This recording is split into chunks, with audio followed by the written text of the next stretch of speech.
Welcome back, guys. We are here in Sebastian Inlet, Florida, looking at Monster Hole. I got the call from Rob and Kenny that they were thinking of throwing the ski in the water and going to tow. And when Rob and Kenny call, you do not say no. So I was pretty psyched, headed south, and threw the drone up in the air to check it out while they were putting the ski in the water. As you can see, there's a decent bit of size, and there were some pretty menacing jet skis causing chaos in the lineup, but nothing to do with the surfers. There were some pretty awesome waves.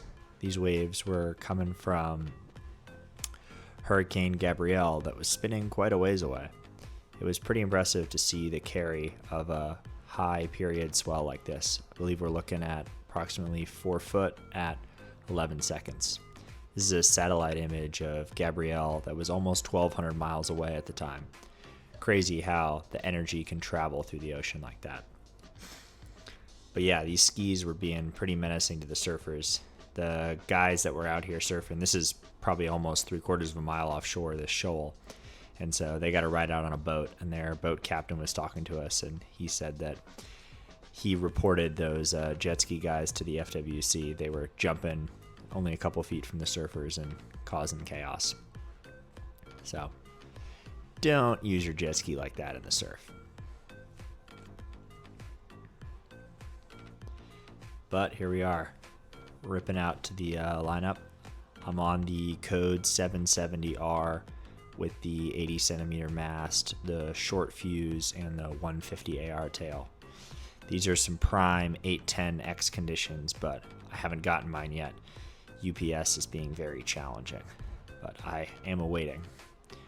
But it's pretty hard to describe how awesome it is to get on waves with a bit of juice after riding a lot of knee-high stuff this summer.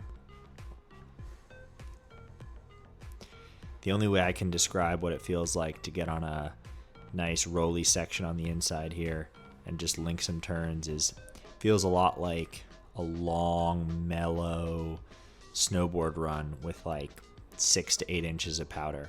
Just enough that you're never really concerned about grip, but not so much that you start having to lean back. Just linking up turns. Absolutely incredible. So fun.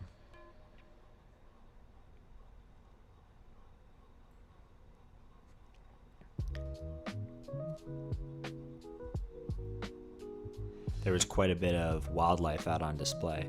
It almost felt like we were playing Mario Kart at times, as there would be turtles and other stuff out in your path. I even had a green shell tossed at me when the ski scared a turtle that swam straight towards me. It's me pointing at some of the wildlife out there.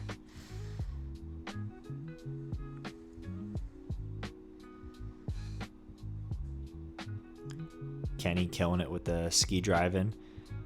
Some of these peelers were pretty awesome on the sandbar. It's crazy how deep it is out here. We're riding here in almost 30 feet of water, and then you get to the inside and you can stand, and the wave actually behaves very similarly despite the big depth change. It's an interesting abnormality there.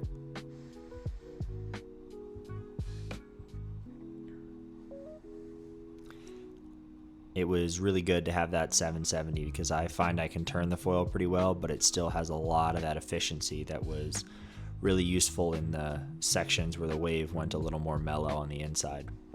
We were trying to be super respectful to the surfers and staying inside of them since there were almost 10 of them out in the water, and there was plenty of fun to be had on these inside sections. Some of them even doubled up pretty sizably. Totally forgot to mention this. This is Alec flying the drone. He was absolutely killing it.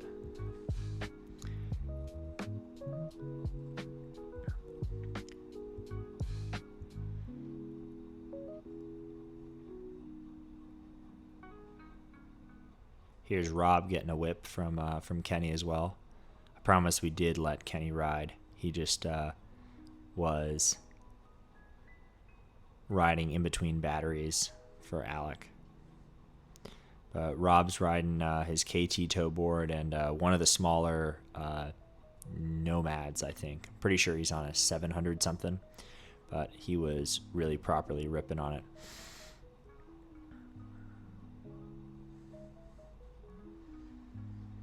It's amazing how physical the tow foiling was. You know, with 2 of us in the water, pretty much you were getting 1 to 2 minute runs with no connections, and if you connected, you could probably stretch it to 2 to 3 minute runs, and then you'd get about 2 to 3 minutes off sitting in the water to recover, and then you were right on another wave. And we almost ran the ski out of gas, so we were getting our money's worth. It was pretty fun. Yeah, this is one of these inside sections that Rob gets here that stands up pretty good right before it gets to the beach.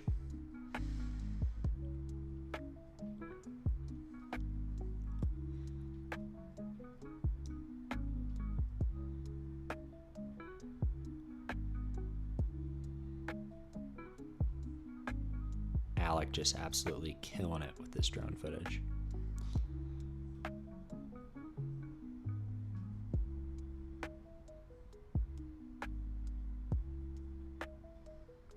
Unlike clockwork, Kenny's already picked me up and I'm headed back to the top of the slope.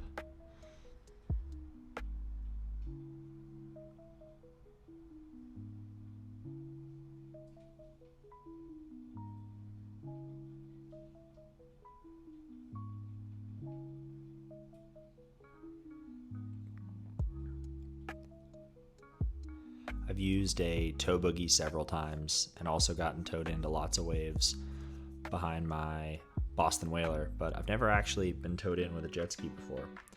And it was pretty cool to see how much more versatile it is, because the ski driver doesn't have to be as concerned about putting the ski in a bad spot, since it's a lot more robust than the Boston Whaler is in whitewater.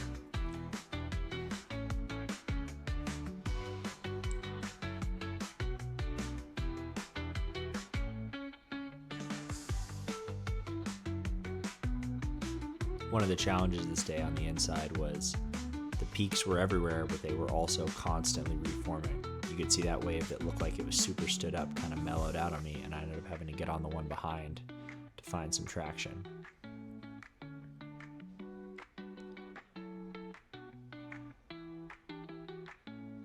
And then every once in a while you get one like this that just absolutely stands up and gets properly exciting.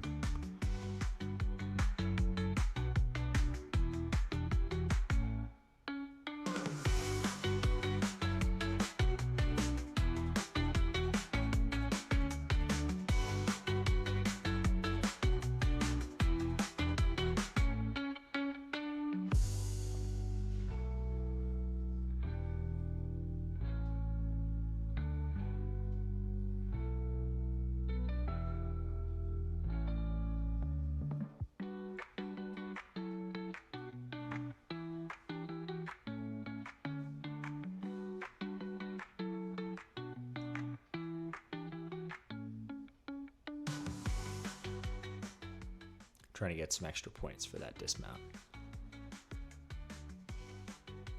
Here you can have a good view of the setup. You can see up in the top left is the shallowest part of the sandbar where the surfers are all hanging. Rob's finding a good lump here.